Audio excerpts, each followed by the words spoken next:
I always borrow to invest. One of my favorite books that just came out with is called Fake. Fake money, fake teachers, fake assets. I use debt to invest. But to be able to do that, to go to here, to get rich, to do that, you've really got to have a lot of financial education. I don't recommend it, but it's the best way to get rich. President Trump, you know, my friend, we wrote 2 books together. I know some of you guys hate him. A lot of people hate the guy, but he's very smart. He's a capitalist. Obama, socialist, communist. Hillary, crook. So anyway, be very careful right now because I use debt, Trump uses debt. The more debt we use, the less tax we pay. That is why I love real estate. I can use debt, pay no taxes, make a lot of money. So that's really what I teach. I don't recommend it, but for those of you who understand what's called an infinite return, it's the best way to get rich, but you have to have a lot of financial education. So the reason the rich don't pay taxes is because there's 3 types of income. They'll never teach you this in school. The fake teachers will never. Number 1 there's 3 types of income. Okay, number 1 type of income is earned income. That's earned income.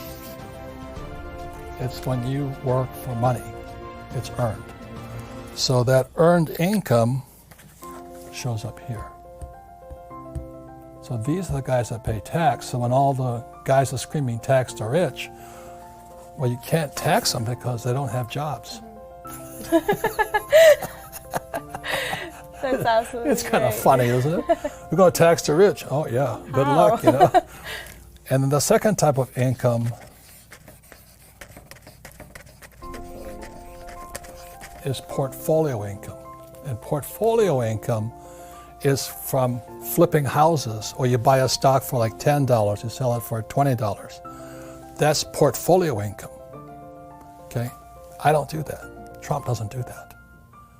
So most guys who are flipping houses and all that, buying stocks and flipping to you're getting this type of income.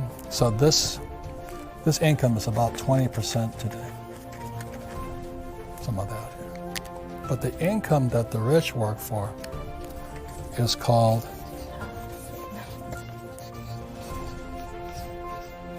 passive income. Passive income is also known as cash flow. That's the name of our game, cash flow. And that income is income that's flowing from here to here. It bypasses taxes. So I know it doesn't sound fair, and it isn't fair. I don't disagree with you. But what's not fair is our schools, which are part of the problem, will never explain that. Our school system is so fake. It's more fake than those fake plastic plants there. And these teachers, bless their heart, they don't know any of this. And I really want to talk to you about the most important subject for all of us today, rich, young, poor, or old. It's called financial education. And as you know, our school systems teach us nothing about money. Nothing. It's pathetic. You know, they have financial literacy courses today. Well, that's not financial education. You know, it's really pathetic. And what's happening for most people today is, you know, they follow that age-old mantra, go to school. What do you learn about money in school? Nothing. Get a job. Well, jobs are disappearing. Not only that, is that with artificial intelligence and G5 coming, more jobs are going to get wiped out. Plus, with driverless cars, more jobs are getting wiped out. So why would you go to school to get a job? And then work hard for money, but pay taxes. Taxes are going to keep going up, sports fans. They have to. Somebody's going to pay off this massive mountain of debt stacking up all over the world. And the only way they pay off debt is via taxes. And then they tell you to get out of debt. Oh, God. Debt is money. Please understand me. In 1971, when Nixon took the dollar off the gold standard, money became debt. So the rich know how to use debt to get rich. And that's what I do. My friend Donald Trump, I know some of you hate the guy. More power to you, you know. But we use debt as money. And other guys will tell you get out of debt. Well, you choose. The rich use debt to get rich, and the poor and middle class get wiped out because they're in debt. That's because of the lack of financial education. And I tell you, invest for the long term in a well-diversified portfolio of stocks, bonds, mutual funds, and ETFs. The key word in there is invest for the long term. Why would you invest for the long term when they're printing trillions of dollars and ZIRP, zero interest rate policy, they're paying you nothing for your money? And you're going to hold for the long term? And you got HFT, high frequency trading? You know, they can trade 1,000 pieces of stock in a second, and you don't have a prayer. You're trading against a machine, a robot. So all this financial advice people are giving out there is a recipe for disasters. Again, this is my message to anybody, including millennials, is where is your head? You know, I know most millennials, they want a high-paying job. They want to be able to pay the rent, eat, and all this stuff. And then you dream of the big house, a nice car, and all that. But that's why 99% of Americans are broke, because their heads are in the wrong spot. So when I asked Kim if she would take an accounting course, it was just 2 days. You know, I wanted to see if her head could get into the asset column. That was the difference, wasn't it? Yeah, and actually, it didn't happen right at that moment, but You fell in love with me? Of course I did. Of course I did. But this started the journey on investing. This started the journey on assets. But I do remember the moment down the road where, just like everybody else, I was focused on the income column. Get a job, get the pay raises. If you're an hourly wage, work more hours or raise your hourly wage. So I was always focused here. And then finally, after we'd actually bought some investment properties, the light finally went on, and I'm like, instead of focusing on acquiring income, what if we focus on just acquiring assets, that the assets go into the income column? Like this. So that was a huge shift in my mindset.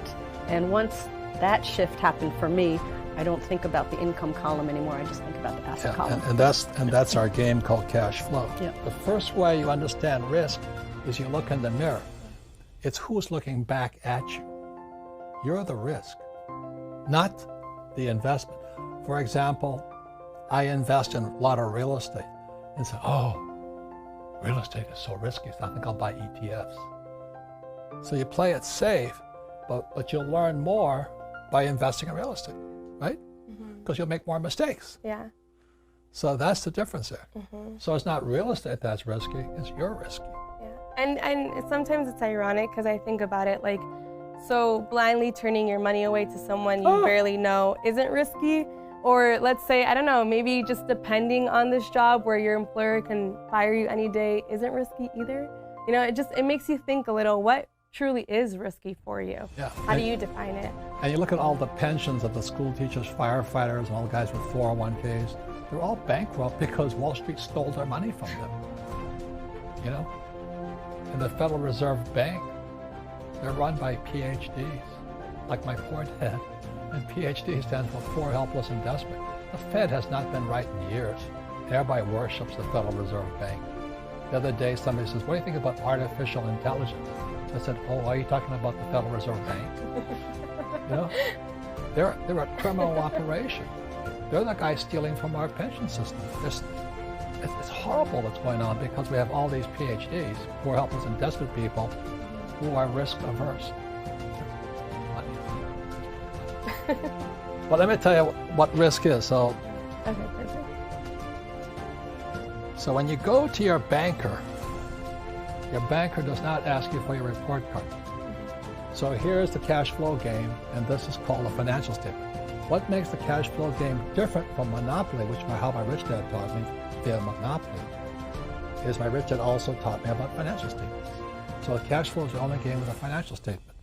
So really simply, when you look at a financial statement, there's income, expense, assets, liabilities.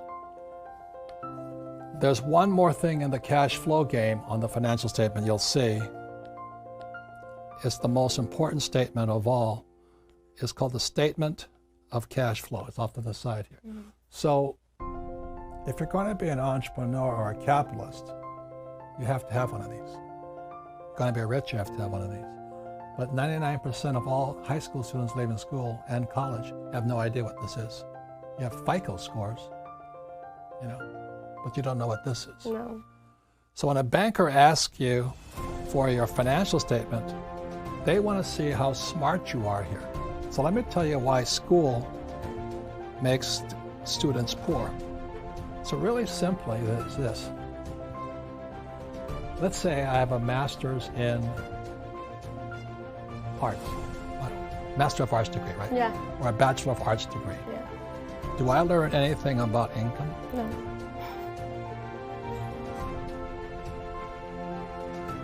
What about Greek mythology? Oh, there you go. I That's learned very important. nothing about income. And we wonder why kids are leaving school, or young generation, looking for that high-paying job. But now let me ask you this. If you have a degree in technology, do you learn anything about assets? Never. So you could be a techie and you know nothing about Yeah. this. You could be a techie and know nothing about this. You see, when a banker looks at your financial statement, they're looking at the mirror of you. This is a reflection of you. And if you got Jack here and Jack here, then you're not that smart financially. So the reason the cash flow game is such an important game, it teaches you what is important to your banker or for a capitalist or for an entrepreneur, is that an entrepreneur's got to know how to increase their income. Yeah. And an entrepreneur's got to know how to create assets. If you don't know those two things, you should not be an entrepreneur. You should be an employee, which is why so many young people coming out of school have massive student loan debt over here, right? But they don't know anything about this and about this here. That's risky. And we always have to find outside resources to find this information, learn this information, taking courses here at Rich Dad, learning through your seminars. And so it's really astonishing how something that's supposed to prepare you for the future leaves you with just the most important documents that we're told that we need to have are a resume and your report cards, your transcripts. But in reality, if you're going to be an employee. Exactly.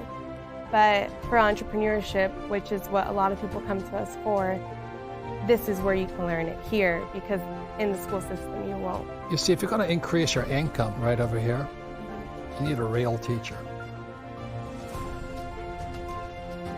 If you're going to acquire assets, you need real teachers. What is high risk is asking people who are fake teachers, like my calculus teacher and my accounting. You love accounting teachers, don't you? Oh, I hate them. Did your accounting teacher know anything about this? No, nothing. Did your accounting teacher know anything about this? No. That's risky. So that's why I wrote the book, Fake Money, Fake Teachers, Fake Assets. And what Wall Street is telling you to do was just give your money to them. That's risky. So the reason I say only lazy people use their own money is because it takes much more intelligence to raise capital. And so I've never been able, ever since my rich dad, as a little boy, my rich dad forbade me from ever saying, I can't afford it. He says, figure out how you can afford it. How can you do something? Figure out how you can do something. So over my lifetime, most of the projects I've started, I've never had any money. I like not having money because it forces me to think. I get creative. I have to educate myself. I have to talk to rich guys. Hey, how'd you do this? How'd you do that? How'd you do that? And what has happened to me, and I just turned 72, I've never needed money. Because if I need money, I figure out how to raise